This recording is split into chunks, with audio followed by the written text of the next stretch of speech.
রাজপুত্র, রাজপুত্র, তুমি কোথায়? এই মুহূর্তে আমার সামনে এসে হাজির হও। কি ওস কি এত হয় কি আপনার কত পরপর বলান কা আপনি মোরে আপনার জ্বালায় কি আমি নাহের হালু উডতের মনে রাখি আমি একটু খারাই করে হালু দই হ্যাঁ রাজপুত্র কি জোলায় ধরে কেরম কন এখন কি কইবেন তা হালুগুলো আজ দিয়ে অত তো ওগলে না মনে হয়।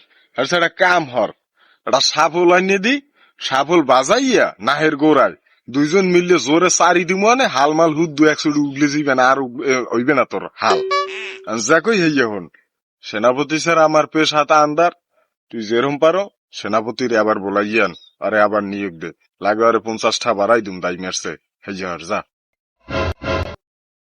এই কথা কন আমি লজ্জাও কি হরে না হ্যাঁ আমি এখন ওই অর্দারে যামো সেনাপতির দ্বারে ও যাই দেখ মন ও দাইমের দ্বারে বুলো হুকা অর্দার গেল তো এখন মুই জোতার বাড়িও খাইতে পারি যে অপমান করি আরে বাইরে দেশে না হারে লজ্জা কি?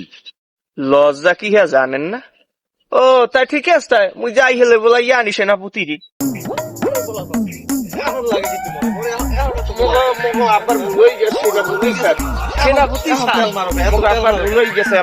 আমার কি পাওয়ার জানো, আমার কি তেল এখন বলা তোর এত বড় সাহস, তুই আমার পোলার কান ফাড়াই ফেড়াই লইয়া আয় চোরটা সেরা, তোর এত বড় সাবাসটা দেশে কেটা? তুই সামান্য একজন দাইমের পেছন ধরে আমার রাজপুত্রের কান করে লাল বানাই গেলাও। হয় বারে আর কিছু কনেক তুই মরে বলাই আনছো কা? কোন হালাই ফাড়াইছ মরে বলাই? আমার এইসব কথা শোনা আবা আপনার কয় হালা রাজা রে কয় কি রাজা? আমার গায়ে সার আমার এখনো ধরিয়ে বইছো। আয় আয় কি কইলি হে? তোর এত বড় কইজা, তোর বহে এত জোর, তোর কইজা খামু আমি বাজিয়া, তুই আমার কাও হালা? রাজা মশাই ওরে থাবরাইবে না হারবে কি? ও আমার জামার ক্যাতকুলি সিরিয়াল আইছে হেললি কি আর থাবরাইছে, নাইলে আমি কি কইছেন আর ক্যাতকুলি সিরিয়াল হইয়াইতে? এটা আর ভুল হয়েছে, ঠিক আছে যাই হোক। সেনাপতি তোমারে যার ফিনে আনছি এই কুসুম ডুকই, তুমি শোনো। হয় হয় কি কইবেন কন, মোর কাম আছে, ভুল হয়ে যাওয়া লাগবে, চালু বলেন। সেনাপতি তুমি আমার এই পেশায় যাওয়ার পর আমি একশোর হাপ্পন্ত ইহানে ওহানে আমি কি বাদ দাও, ওই একশোর ওই আমার পেশা তো অন্ধকার, এখন তুমি আবার আমার পেশাতে নিয়েও খাও। আমার একশোর উদ্ভোগে তুমি আমার পাশে থাকলে আমার উদ্ভোগটা থামে। সে সময় আমার দাইমের গান শুনাই আমার লড়াইছেন, সে সময় মনে হলেন আমের, কিন্তু আমি থাকতে পারি, এখন আমার শর্ত আছে কিছু, আমি যদি শর্তগুলো মানেন তাহলে আমি করবো চাকরি, নাইলে করবো না। তোর আবার কি শর্ত? তোরে বলাই সেই বেশি।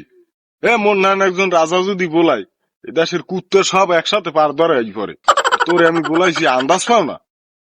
ওই নিয়োগপত্র জমা দে, তোর রানিমার গইডে শেষ হয়ে গেছে, রানতে আর না বিয়েলো যাই আমতলা যাই গইডে তো যান। আর ওই কুত্তো কাটা না খাইতে গেছে লেঙ্গুর লেঙ্গুর সেহু না গিয়ে ওই আদার পানি খাওয়া। ওই কে মহিহর মুন আর রাজপুত্রেরা তার হরান।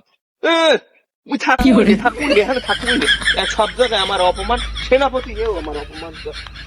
বানাম খোলো জম্মের বানাম হয়েছে, লড়াই ধরে ভিডিও খোলো।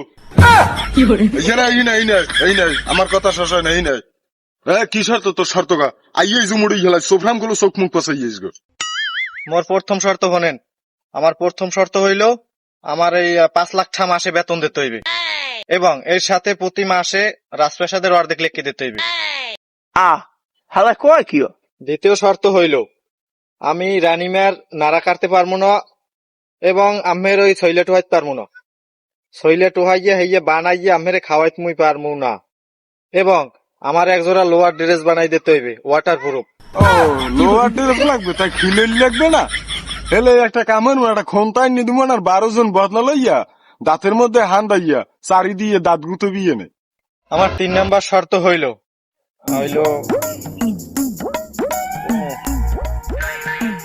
কি লেস পোড়াড়াই চোরসোরা রোকা যা কবি হোমানে ক। আমার 3 নাম্বার শর্ত হইল আমি রানীমার নিহে করবো আর আমের চেহারায় আমি বসবো আর আপনি আমাকে দাইমের গান শুনাইবেন।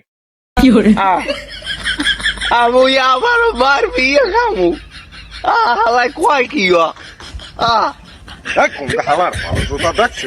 কি সব কথা? তুই কি মারবি খাবি? পাগল হয়েছে পাগল? তো শর্ত বাসাই এমন ভিডেন মতো তার দেখাল জন্মেরই হয়ে যাবি শর্ত লইছে গঙ্গার স্যার জানি কুমার তুই যদি আমার রাজপুত্র হইছ আমার এই রাজপ্রাসাদের পোলে কোন আরে এখন বাইরে মুইকেল 12 জন সেনাপতি নিয়ে দিমু যা কইছি তা সেই সময় আপনি আমার বলাইছেন হ্যাঁ, তুই কি তবে আনছে, আমার ভুল হোক না টাকা দেন আজকে যা খরচ কর আরে টাহা দে আরে টাহা দে আরে টাহা দে আরে টাহা দে খারাই রুস করে টাহা দে হালার পোহালা তুই আমাকে বলতে পাইয়া আমাকে রাস্তার সাথে বলতে পাইয়া তুই আমাকে